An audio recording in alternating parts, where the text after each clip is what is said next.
Students, welcome back to our channel. അപ്പോൾ നമ്മുടെ crime and society എന്ന ടെക്സ്റ്റിലെ രണ്ടാമത്തെ പാഠം sociological explanation of criminal behaviour എന്ന പാഠത്തെക്കുറിച്ചാണ് നമ്മളും ചർച്ച ചെയ്യുന്നത്. അപ്പോൾ ആദ്യമായിട്ട് പ്രധാനമായിട്ടും അതിന് ഇൻട്രൊഡക്ഷനിൽ കൊടുത്തത് കാണാം. A crime is an action that harms both the perpetrator and society. ആ ക്രൈം ചെയ്യുന്ന ആളെയും സമൂഹത്തെയും നശിപ്പിക്കുന്ന കമ്മ്യൂണിറ്റിയെയും സ്റ്റേറ്റിനെയും ഹാം ചെയ്യുന്ന ഒരു സംഭവമാണ് ക്രൈം എന്ന് പറഞ്ഞാൽ. അപ്പോൾ ക്രിമിനൽ ബിഹേവിയർ റെഫേഴ്സ് പിന്നെ അടുത്ത ക്രിമിനൽ ബിഹേവിയർ എന്ന് പറഞ്ഞാൽ നിയമത്തെ ബാധിക്കുന്ന സംഭവങ്ങൾ, പിന്നെ നിയമത്തെ ബാധിക്കുന്ന എല്ലാ കാര്യങ്ങളും, നിയമത്തെ നശിപ്പിക്കുന്ന എല്ലാ സാധനത്തെയും ക്രിമിനൽ ബിഹേവിയർ എന്ന് പറയും. അപ്പോൾ അങ്ങനത്തെ നിയമത്തെ മോശമായി ബാധിക്കുന്ന, വയലേറ്റ് ചെയ്യുന്ന അങ്ങനത്തെ ബിഹേവിയറിനാണ് ക്രൈം എന്ന് പറയുക. അപ്പോൾ അടുത്തതായിട്ട് സോഷ്യൽ വേരിയബിൾ പറഞ്ഞാൽ അതായത് സമൂഹത്തിലെ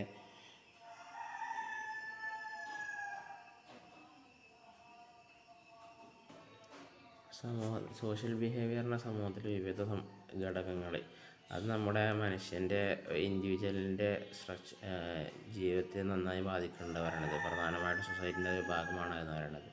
അപ്പോൾ എന്തൊക്കെ ചോദിച്ചാൽ individual, family, peer, financial position, educational context, അതൊക്കെ മനുഷ്യൻ്റെ സോഷ്യലായിട്ടുള്ള ഫ്രെയിമിനെ ബാധിക്കുന്നുണ്ടെന്നാണ് അതിൽ പറയുന്നത്. അതിനുശേഷം രണ്ടാമത്തെ ഹെഡിങ്ങാണ് theory of differential association. Differential association എന്ന് പറഞ്ഞൊരു പുതിയ തിയറി ഉണ്ട്, പ്രധാനമായിട്ടും ഈ പാഠാവ് ചർച്ച ചെയ്യുന്ന വിഷയമാണ്. അപ്പോൾ ഡിഫറൻഷ്യൽ അസോസിയേഷൻ്റെ തിയറി അനുസരിച്ചിട്ട്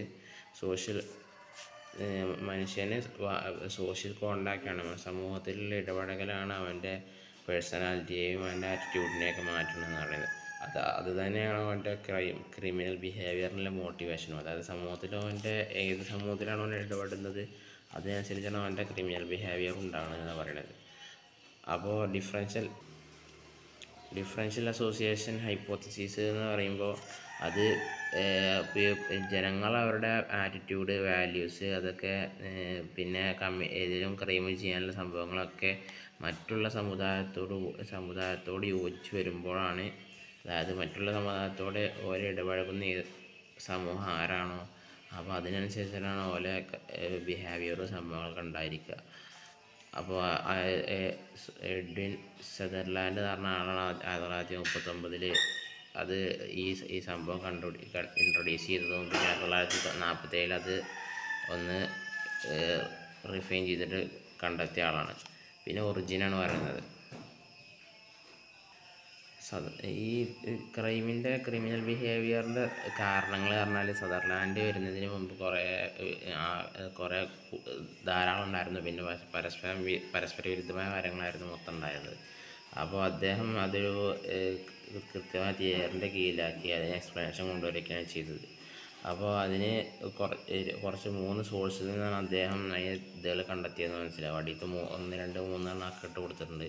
ഒന്നാമത് geographical distribution of juvenile delinquency, അതായത് ഷോമക്കിൻ്റെ റിസർച്ചാണ്. പിന്നെ സെല്ലി എന്ന് പറഞ്ഞ ഒരാളെ, അതായത് കൾച്ചറിൻ്റെ ഇടയിലുള്ള ആ തർക്കങ്ങൾക്കുള്ള പ്രധാന കാരണം എന്തൊക്കെയെന്ന് പറഞ്ഞിട്ടുള്ള റിസർച്ചാണ് രണ്ടാമത്തത്. പിന്നെ സദർലാൻഡിൻ്റെ സ്വന്തം റിസർച്ചായ പീപ്പിൾ ഇങ്ങനത്തെ ആൾക്കാരൊക്കെ ആവാനുള്ള കാരണം എന്ന് വെച്ചാൽ അത് മറ്റുള്ള ആൾക്കാർ, വൾഗേഴ്സ് പറഞ്ഞാൽ ഈ തട്ടിപ്പുകാർ എന്നൊക്കെ പറയില്ലേ, അങ്ങനത്തെ ആൾക്കാർ പഠിച്ചുകൊണ്ടാണ് ആൾക്കാർ ഈ തട്ടിപ്പുകളിലേക്ക് എത്തുന്നതെന്ന് പറയുന്നത്.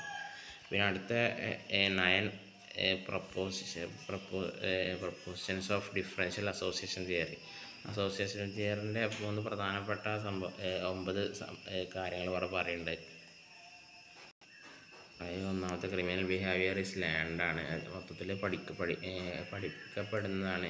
പിന്നെ രണ്ടാമത് എഡ്യൂക്കേറ്ററാണ്, പഠിപ്പിക്കപ്പെടുന്നതാണ്. പിന്നെ കണക്ഷൻ ആൻഡ് ഗ്രൂപ്പ്സിനോട് കണക്ഷൻ ഉണ്ടാകുമ്പോഴാണ് ഇത് ഉണ്ടാവുന്നത്. പിന്നെ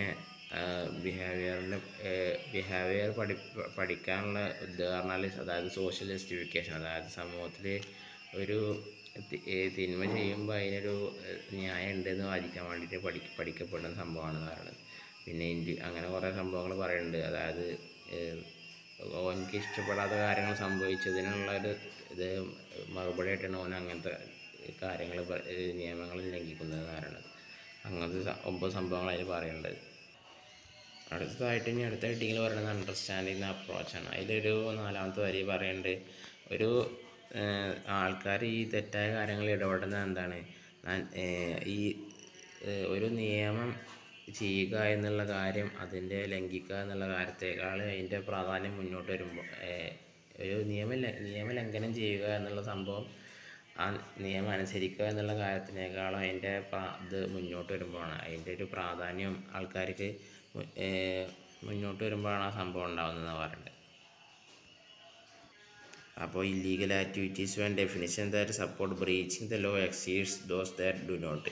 അതായത് ഒരു കാര്യം ചെയ്യരുത് എന്നുള്ള കാര്യത്തേക്കാൾ മുൻകടക്കുക, ഈ കാര്യം ചെയ്യണം എന്നുള്ള ഒരു ഉൾവിളി ഉണ്ടാവുമല്ലോ, അത് മറ്റേ കാര്യത്തിനേക്കാൾ മുൻകടക്കുമ്പോഴാണ്, അതിൻ്റെ ഡെഫിനിഷനൊക്കെ മുൻകടക്കുമ്പോഴാണ് ഒരു നിയമം തെറ്റിക്കപ്പെടുന്നതെന്ന് പറയുന്നത്.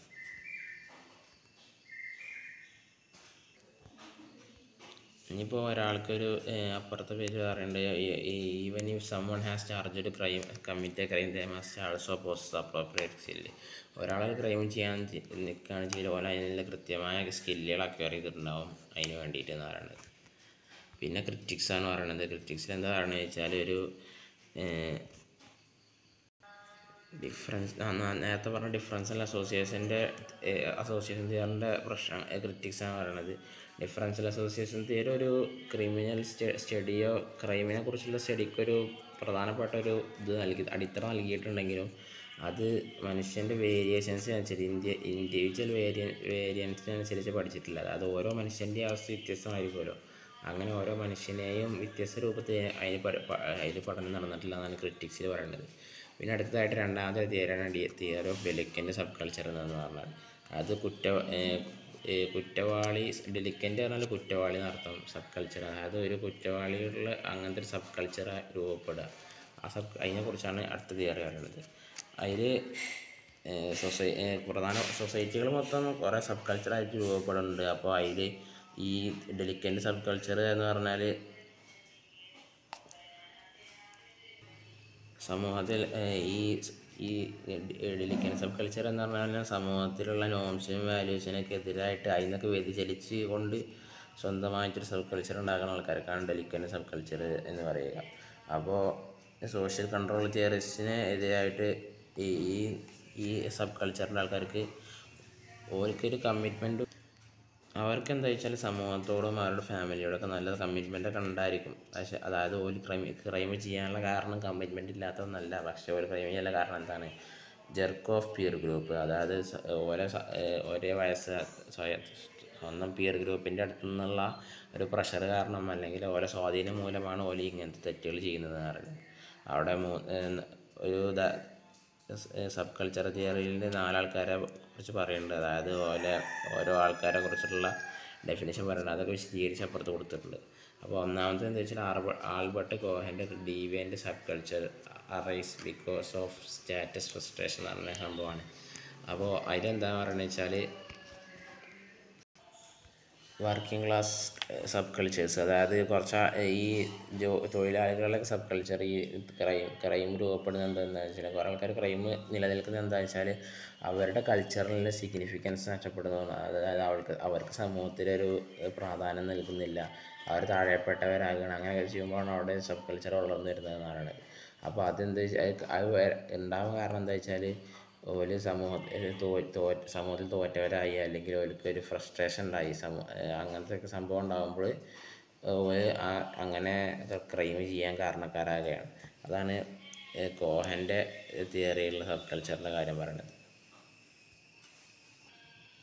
അടുത്തതായിട്ട് കോഹൻ്റെ സബ് കൾച്ചറിൻ്റെ തിയറിയാണ്. അദ്ദേഹം നമ്മുടെ അടുത്ത ഓഹൻ്റെ Cloward and Ohlin's 3 type of subcultures ആയിട്ടുണ്ട്. അദ്ദേഹം നമ്മുടെ കോഹൻ്റെ തിയറിയെ ഒന്ന് ഡിഫൈൻ ചെയ്തിട്ട് 3 തരത്തിലേക്കായിട്ട് തരംതിരിക്കുന്നുണ്ട്. പിന്നെ പ്രധാനമായിട്ടും ഈ സ്റ്റാറ്റസിൻ്റെ പ്രശ്നങ്ങൾ ബാധിക്കുന്ന സംഭവങ്ങൾ അദ്ദേഹം ലെജിറ്റിമേറ്റ് ഓപ്പർച്യൂണിറ്റി സ്ട്രക്ചർ എന്ന് പറഞ്ഞ് ഡിഫൈൻ ചെയ്യുന്നുണ്ട്. അപ്പോൾ അദ്ദേഹത്തിൻ്റെ 3 സംഭവങ്ങളാണ് പറയുന്നത്. ഒന്നാമത്തെ എന്താ വെച്ചാൽ നമ്മൾ ടീനേജേഴ്സും പിന്നെ ചെറിയ ടീനേജേഴ്സ് യങ് ഒഫൻഡേഴ്സൊക്കെ എന്താണ് ലേണിംഗ് ഓപ്പർച്യൂണിറ്റി ഉണ്ടാവും. അതായത് അവർക്ക് മറ്റുള്ളവരിൽ നിന്ന് പഠിക്കാനുള്ള ഒരു ഓപ്പർച്യൂണിറ്റി അവിടെ കിട്ടുന്നുണ്ടെന്ന് പറയുന്നത്. പിന്നെ രണ്ടാമത്തേത് പറഞ്ഞാൽ അതായത് കുറേ സബ് കൾച്ചർ ചെറിയ ആൾക്കാർ, അതായത് യങ് ആയിട്ടുള്ള ഈ ആൾക്കാരൊക്കെ ഈ സബ് കൾച്ചർ പഠിക്കുമ്പോൾ ഇങ്ങനെ ഒരു നല്ല ഹൈ പോപ്പുലേഷൻ ഉണ്ടായതുകൊണ്ട് തന്നെ അവിടെ അവിടെ ഈ സബ് കൾച്ചറുകൾ ഇങ്ങനത്തെ തെറ്റായ കൾച്ചറുകൾ പഠിക്കാനുള്ള ഒരു സാധ്യത കൂടുകയും അതോടുകൂടി അവർ ഈ വയലൻസിനും ഗ്യാങ് കോൺഫ്ലിക്റ്റിനൊക്കെ ഇരയാവുകയും അതിൽ ഇടപെടൽ നടത്തുകയും ചെയ്യുന്നുണ്ടെന്നാണ്. പിന്നെ മൂന്നാമത്തേത് ടീനേജേഴ്സ് ഒരു താഴ്ന്ന സാമൂഹിക സാമ്പത്തിക സ്ഥിതിയുള്ള ആൾക്കാർ ഓല് ഇങ്ങനത്തെ ക്രിമിനൽ കൾച്ചേഴ്സൊക്കെ പ്രധാനമായിട്ടും അവർ ചെയ്യുന്നുണ്ട്. അതിൽ ഫസ്റ്റ് തന്നെ അവർ ചെറിയ ചെറിയ കളവുകളും മറ്റേ ഷോപ്പ് ലിഫ്റ്റിങ്ങൊക്കെ ചെയ്യും. പിന്നെ അങ്ങനെ ഒരു വലിയ ആൾക്കാരായി വളരുന്നവരുടെ. പിന്നെ അടുത്തതാണ് അനോമി തിയറി എന്ന് പറഞ്ഞാൽ. അനോമി തിയറി പറഞ്ഞാൽ ഒരു നമ്മുടെ എമിൽ ദുർക്കൈമിൻ്റെ തിയറിയാണ്. അദ്ദേഹം അത് 1893 അദ്ദേഹം ഈ സംഭവം കൊണ്ടുവന്നിട്ടുള്ളത്. അതായത് സമൂഹത്തിൽ the absence of regular ethical or social standard is defined as Anomie. സമൂഹത്തിൽ ഒരു എത്തിക്കലായിട്ടുള്ള ഒരു സോഷ്യലായിട്ടുള്ള സ്റ്റാൻഡേർഡ് ഇല്ലാതിരിക്കുക, അതായത് നമ്മളൊരു അരാജകത്വം വരിക എന്നൊക്കെ പറയില്ലേ, അതിനൊക്കെയാണ് അനോമി എന്ന് പറയുക. അപ്പോൾ അതൊരു തെറ്റായ ക്രൈമിലേക്ക് നയിക്കുന്നവരാണത്. അപ്പോൾ ദുർക്കൈം പറഞ്ഞത് പ്രകാരം ഈ അനോമി തിയറി എന്ന് പറഞ്ഞാൽ നമ്മുടെ സോഷ്യൽ സ്ട്രക്ചറിൽ ഒരു നോർമൽനെസ് കടന്നു വന്നു. അതായത് ഒരു മര്യാദയും ആചാരങ്ങളൊന്നും ഇല്ലാതായി. പിന്നെ കുറേ പ്രശ്നങ്ങൾ നേരിട്ടു. അതൊക്കെ സമൂഹത്തിൻ്റെ ഒരു ഡിസ്ഫങ്ഷൻ ആൻഡ് ഡിസഡ്വാൻറ്റേജ് ആയിട്ടാണ് അദ്ദേഹം കാണുന്നത്. അപ്പോൾ ഈ അനോമി തിയറിയിലെ ആൾക്കാർ എന്തുകൊണ്ടാണ് ഈ ക്രൈമുകൾ ചെയ്യണമെന്ന് വെച്ചാൽ മൂന്നാമത്തെ പാരഗ്രാഫ് പറയുന്നുണ്ട്. Anomy is describing criminology as a decision to commit an illegal conduct when one feels there is no justification not to.